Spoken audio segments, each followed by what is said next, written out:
जो शख्स करप्शन के खिलाफ निकला आज वो अडयाला जेल में है। जो इंसाफ की बात करता है उसके साथ इस मुल्क में ऐसा ही होता है। पीटीआई रहनुमा अली मोहम्मद खान की सुप्रीम कोर्ट के बाहर मीडिया से गुफ्तगू।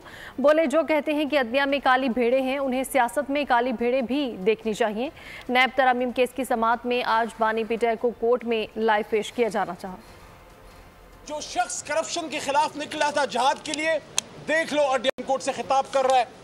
ये करते हैं हम पाकिस्तान में उस शख्स से जो एहतिसाब की बात करता है, ये करते हैं हम पाकिस्तान में उस शख्स से जो इंसाफ की बात करता है। फिरौनियत को देखिए कि इक़्तिदार के सिंहासन पे बैठ के कहते हैं कि पाकिस्तान की जुडिशरी में काली भीड़ें हैं।